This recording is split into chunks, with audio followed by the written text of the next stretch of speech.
The night he came back, he was carrying a bag. A small bag, old handles, the kind of bag that has made too many journeys and remembers all of them.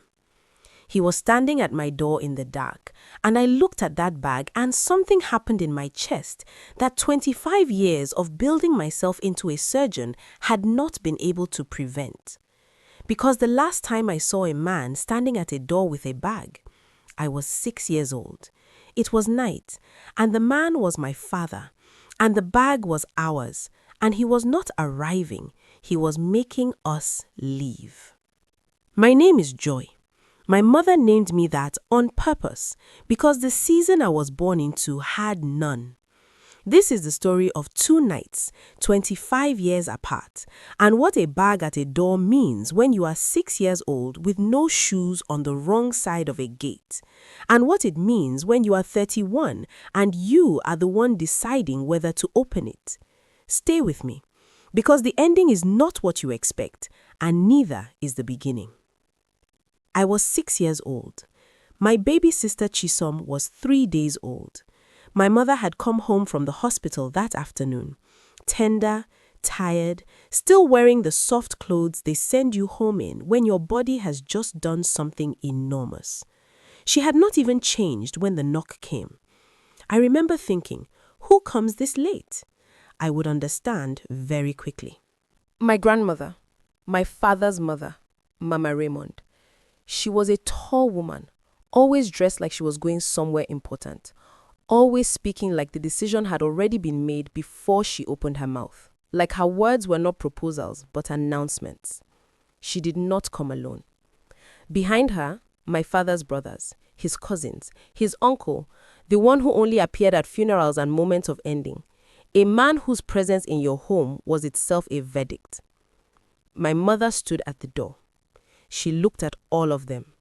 She stepped aside and let them in. That was Grace, my mother. She never gave anyone the satisfaction of seeing her flinch. They called it a family meeting, as if my mother was being consulted. She was not. She was the subject. I was supposed to be in bed. I was not. I was behind the sitting room door, eye at the crack, watching through the gap. Mama Raymond sat at the head of the table. My father's brothers on either side, the cousins, the uncle, and my father. Not at the back of the room, not standing at the door, at the table, with them. Mama Raymond spoke for a long time. I could not catch every word through the door. I caught enough. I heard failure. I heard 3 daughters, no son. I heard this family deserves better. I heard the word curse placed in a sentence about my mother. My mother sat completely still through all of it. She had learned over years that stillness was the only answer Mama Raymond could not find a weapon in. Then Mama Raymond said something that made the table nod. The brothers nodded, the cousins nodded, the uncle nodded, and my father, the man whose name I carried, the man who had been in the room the night I was born, nodded once. A small single movement of his head. I was 6 years old, and I saw it, and I understood it, and I have never, not in 25 years, unfelt it. Then my father stood. He went to the bedroom without a word. He came back with the big bag my mother kept on top of the wardrobe, the one she used for traveling, the one I had only ever seen come down when something significant was happening. He set it by the door. He went back. He came back with the second bag. He set it beside the first. He opened the front door. He opened the gate. He waited. I stepped back from the door. I went to the room I shared with BC. I did not cry. I did not shout. I did not run to my mother. I sat on the edge of my bed and I opened my school bag and I started putting my things in it. My reading book, my pencil case, the small photograph of my mother I kept in the front pocket. Not because anyone told me, because I had understood from the bags by the door, from my father's face, from the sound of the gate being unlatched, that we were leaving. And if we were leaving, I was not leaving my things behind. I packed. I tucked BC's favorite toy under her arm while she slept. I sat on the edge of the bed with my school bag on my lap. I waited. I was saving my tears. I did not know yet what for. I just knew, not yet. My mother came to the room. She did not explain. She picked up Chisom. She nodded at me. I woke Bisi. We walked to the front door. My father was at the gate. I walked past him. I was 6 years old, school bag on my back, and I walked past my father and I looked at his face. He did not look at me. Not once. He was looking at the gate, at the road, at anything that was not his daughter walking past him in the dark. I memorized his face in that moment, the jaw set tight, the eyes that would not move, the hands on the gate. I memorized it because I needed the answer to a question I could not yet put into words. Is this what a father looks like when he decides you are not enough? The gate closed, the lock turned, we were on the other side. The road was the kind of quiet that only exists very late at night, when the world has gone inside and left you alone with whatever you are carrying. We were carrying 2 bags, a 3-day-old baby, and everything that had just happened. My mother did not cry. She stood for one moment with Chisom against her chest. Then she started walking. Her sister lived 40 minutes away. We walked. 15 minutes in, Bisi's sandal broke. The strap snapped and she stumbled and looked down at her foot with the expression of a 4-year-old facing a betrayal she had no language for yet. My mother could not carry her. My mother was carrying Chisom and a bag and the weight of everything else. I crouched down without thinking about it. I said, "Climb on." Bisi climbed on my back. I stood up. I adjusted her weight. I kept walking. I did not decide to do it. I just did it because it needed doing and I was the one who could. That was the night I became the eldest in the way that actually matters. Not the one born first, the one who crouches down. My mother's sister opened the door before we knocked. She had been waiting. She took one look, my mother, Chisom, me with Bisi on my back, the bags, the hour, the faces, and stepped aside without a single unnecessary word. She put the kettle on. She made up a place for us to sleep. She took Chisom from my mother's arms and said quietly, "Go and wash your face, Grace. I have them." My mother went to the bathroom. She closed the door. I lay in the dark, listening to my mother cry. She thought we could not hear her. She had done everything right. Closed the door, turned the tap on slightly, waited until she thought we were asleep. I was not asleep. It was not a loud sound. That was almost the worst part. It was quiet and controlled even in grief, as if she was, still, even then, trying not to be a burden. I did not go to her. I did not knock. I lay there and listened until it stopped. And somewhere in that dark room, listening to my mother be strong even when she was breaking, something in me made a decision that I would spend the next 25 years living inside. I will never be the reason someone hears that sound. I will build something so solid, so completely mine, that no man will ever carry my bag to any gate. That was the night my armor began. I did not know yet that armor, worn long enough, stops being protection and starts being a prison. I would not learn that for a very long time. My mother came out of the bathroom in the morning with a washed face and a list. A literal list written on the back of a hospital discharge paper. Phone calls, agencies, schools, costs. She sat at the kitchen table and walked through it with the focused energy of a woman who has decided that grief is permitted later, when the children are fed, when the plan is in place, when the ground is solid enough to feel it. She never spoke about the night before. Not that morning, not ever. She simply moved forward. I watched her from the doorway and I thought, this is what strength looks like when nobody is watching. This is what I want to be. 2 years of survival. 1 room. Then a small flat with 2 bedrooms and a kitchen that was also a corridor. My mother working 2 jobs, underpaid at both, present at both, never once complaining to us about either. We wore what we had. We ate what was affordable.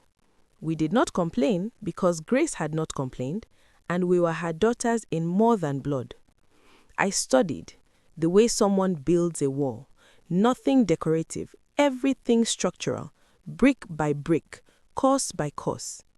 BC drew buildings and bridges in the margins of everything, school books, receipts, the condensation on winter windows. Chisom, who had been 3 days old on the night of the gate and had no memory of any of it, grew up knowing simply that her family was her mother and her 2 sisters and a considerable amount of determination. She found this entirely sufficient. We were, the 4 of us, enough. We did not know yet that we were about to become 5. My mother met Daniel on a Tuesday afternoon at a parent-teacher consultation at the school where she worked. He was the head teacher. She was covering the event for an ill colleague. He noticed her because she was the most organized person in the room. Sign-in sheet perfectly ordered, running schedule color-coded, parents guided to their seats with a calm efficiency that suggested she had run larger operations than this one. He introduced himself. He said he hoped she had not been put in a difficult position by the short notice. She said it was fine. 3 days later, he called about an administrative matter that could easily have been handled by email. A week later, he called again. The second time, after the reason for the call was settled, he said, "I would very much like to take you for coffee, if that is something you would consider." My mother paused. Then she said, "There are things you should know before I say yes to anything." He said, "I am listening." She told him everything. Not on the phone, she met him for the coffee first.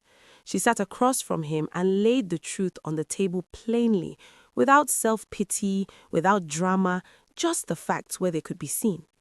3 daughters. Their father had not wanted them, had made that choice knowing exactly what it cost them. Then she said, "Those girls have already been taught by the most important man in their lives that men leave. Any man who enters their lives must understand what that means. They will not trust easily. Trust, if it comes, will come slowly, in small things, over a long time. I am not asking you to be their father. I am telling you what the work looks like so that you can decide honestly whether it is work you are prepared to do." Daniel listened without interrupting. Then he said, "Where do you need me to start?" He came on a Saturday. My mother told us a friend was visiting for lunch. I was 8. I stood at the top of the stairs with my arms folded and looked down at this man in our hallway holding a tin of biscuits and decided immediately I did not like him. He looked up. He said, "You must be Joy." I said, "Yes." He said, "Your mother speaks very highly of you." I said, "I know." He had the sense not to push further. BC, 6, was in his lap within 20 minutes. Chisom, 3, toddled over during lunch, examined him thoroughly, sat down on his shoe, and fell asleep. He did not move his foot. He ate the remainder of lunch at a slight angle, one elbow on the table, fork in the far hand, making quiet conversation with my mother, while a 3-year-old slept on his shoe. He did not comment on it. He did not draw attention to it. He simply adjusted and continued. I watched from across the table. Something very small shifted in my chest. I went back to my food. I did not acknowledge it. He came back the following Saturday. My mother had not invited him back. He simply came.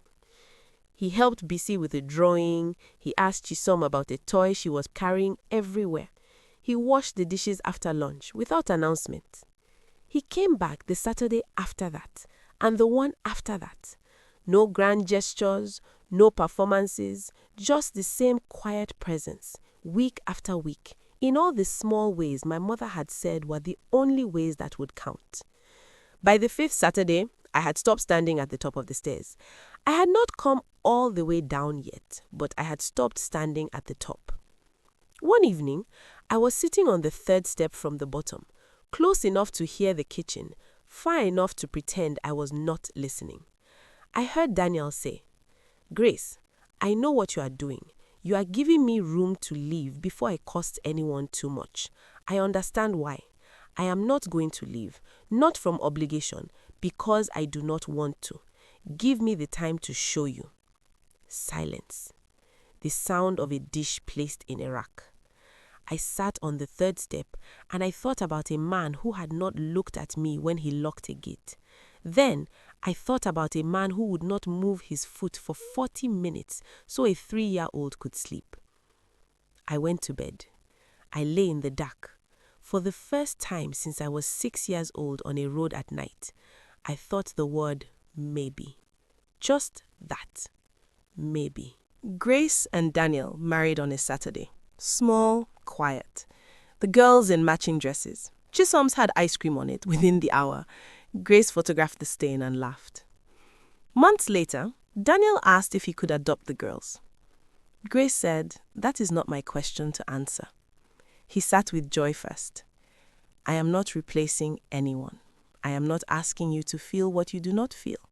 I am asking whether you would like me to be your father, officially, on paper, because in every way that matters to me, I already am."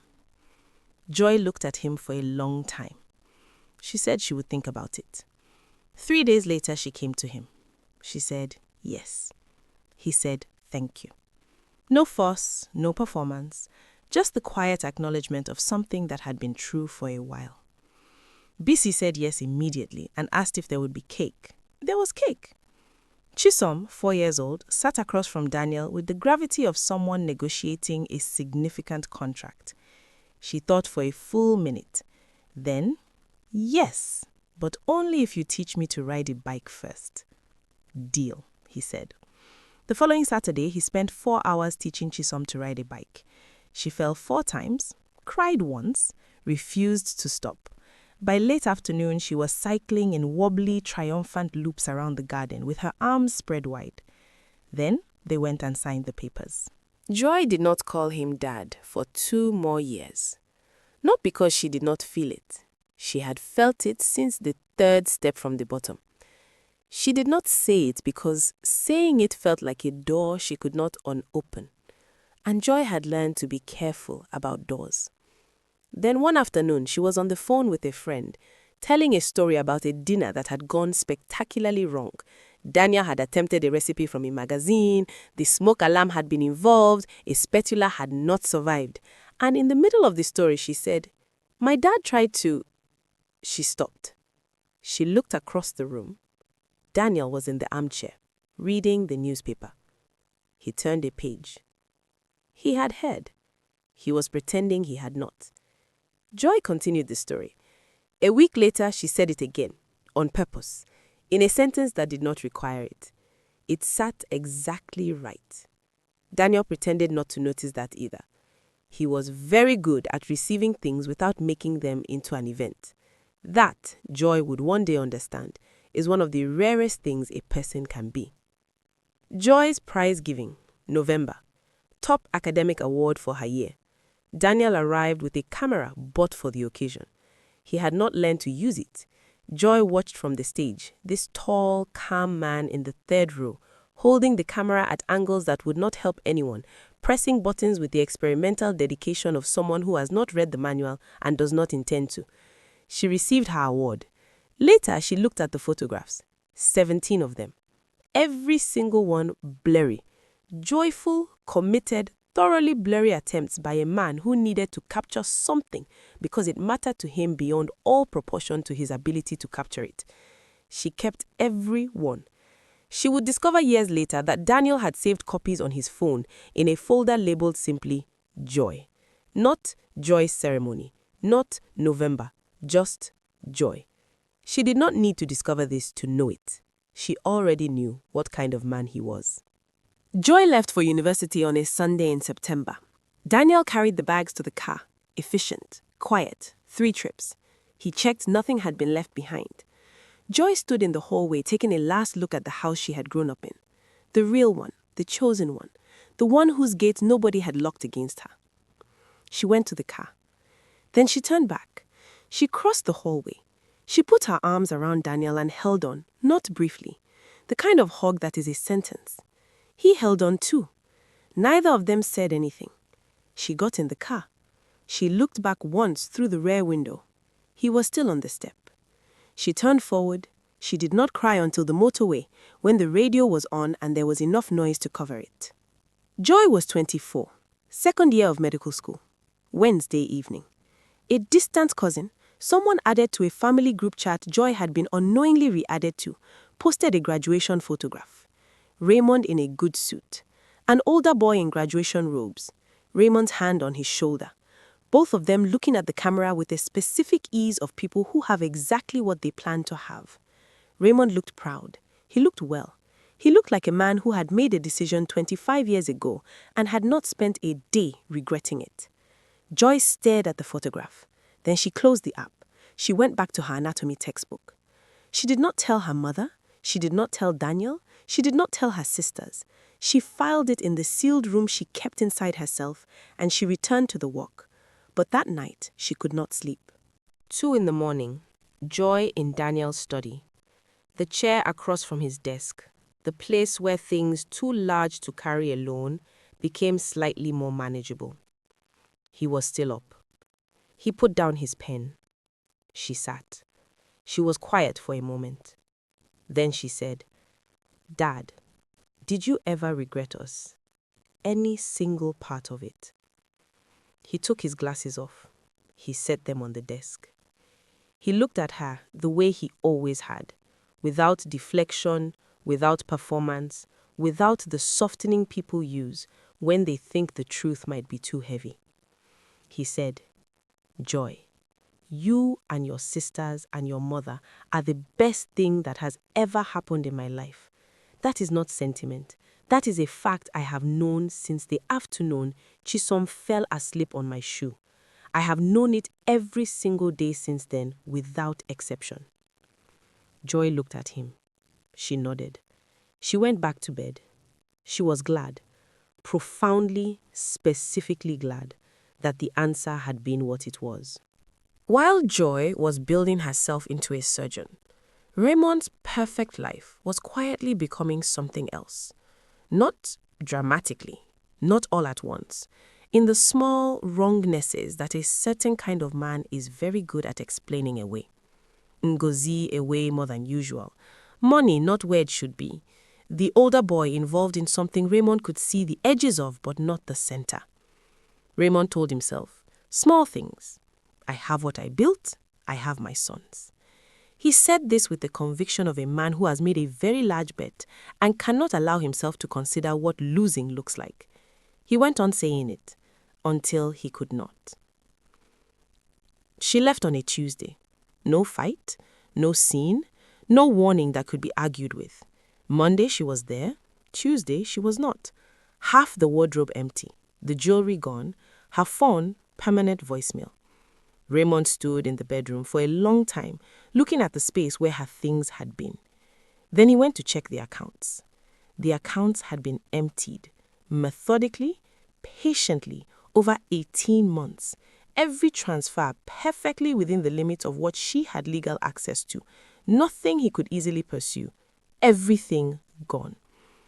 He sat at the kitchen table of his big house and understood that he had been taken apart, carefully, slowly, completely, by someone who had read his desperation like a map and followed it all the way to the end. He thought, at least I have my sons. A property dispute, a distant relative, a lawyer. DNA test required to establish lineage. Raymond agreed without concern. He had 2 sons. It was a formality. He sat in the lawyer's office and signed the form with the ease of a man who already knows the answer. The result came back 10 days later. He read the document once. He read it again. He set it down. He read it a 3rd time. Neither son was his biological child. Not the older one, not the younger one. Not the sons he had locked his daughters out of his house to make room for. Not the sons he had spent 25 years building a name for. Ngozi had always known. From the very beginning, she had always known. She had seen his hunger for a male heir, and she had used it with a precision that, had Raymond been capable of admiring it in that moment, would have been almost impressive. Raymond sat in the lawyer's office. The lawyer, who was kind, left him alone in the room. He called the older one. Voicemail. He called again. A message came back. Not a call. I cannot be involved in this. I have my own situation. He called the younger one. The younger one answered, polite, composed, final. Raymond, I cannot take you in. I have my own family and my own responsibilities. I am sorry. Not Dad. Raymond.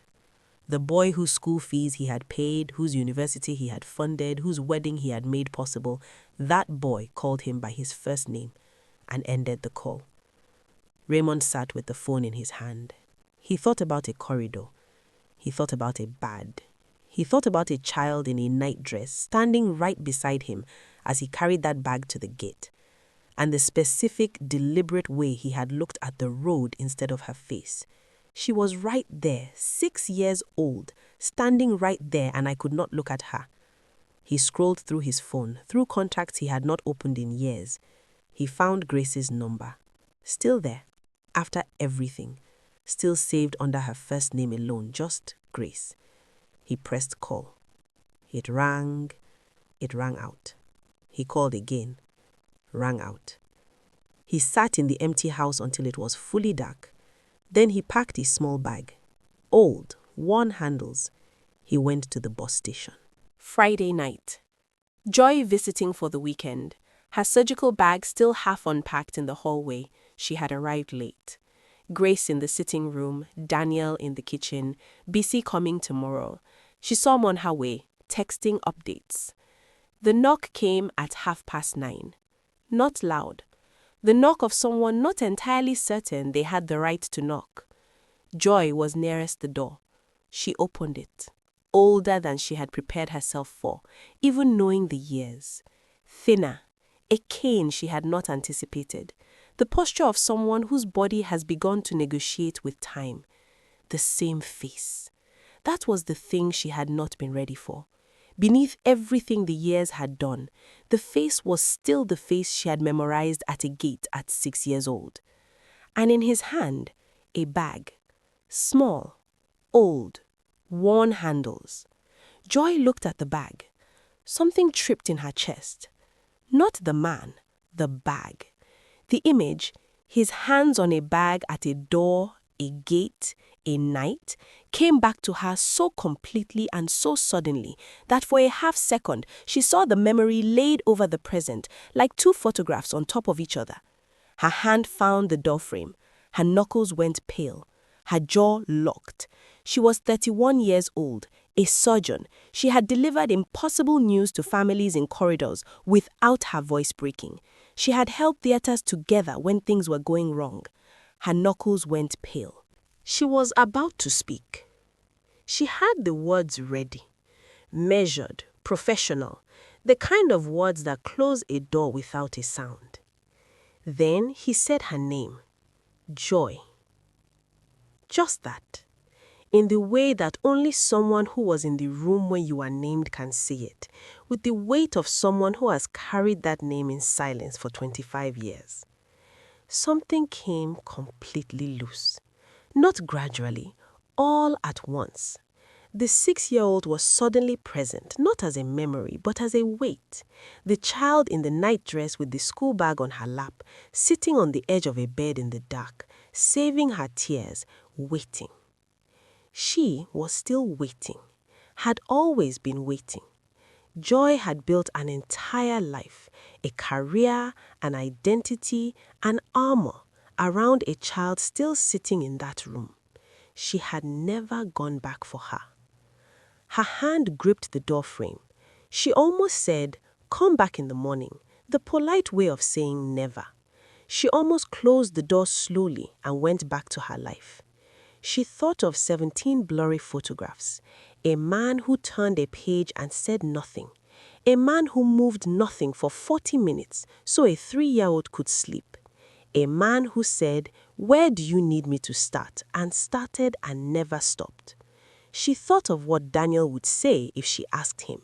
She already knew. She stepped aside. "Come in." Then she reached down and picked up the bag from the step. She carried it inside herself. She did not let herself think about why. She just did it. The door stayed open. Grace came into the hallway. She stopped. 3 of them in the hallway, past and present sharing the same narrow space, 25 years of silence in the air between them. Grace looked at Joy. Joy gave the smallest nod. Grace looked at Raymond. "Sit down," she said. "I will make tea." Later, Raymond giving tea, a chair, food, a room, the family gathered in the kitchen. Grace, Daniel, Joy, Chisom, who had arrived and who stood in the doorway for a long moment looking at the old man in the back room before she came to the table and sat down without a word. BC on the phone, called and on her way. Daniel looked around the table. Then he said quietly, in the direct way he said everything that mattered. "He is sick and he is alone. That is enough reason." Nobody argued. Nobody could. Because the man who had chosen them, who owed Raymond nothing, who was owed by Raymond everything, was the one extending grace. That was the moral of the story right there at the kitchen table. The audience did not need it explained. They felt it. Raymond was given the small back room, not as a husband, not as a father, not as someone owed restoration, as a human being who was ill and had nowhere else to be. The terms were stated plainly. He agreed to all of them. He did not negotiate. He had nothing left to negotiate with. Joy treated his illness as his physician. Thorough, correct, everything a good doctor is. She called him Raymond.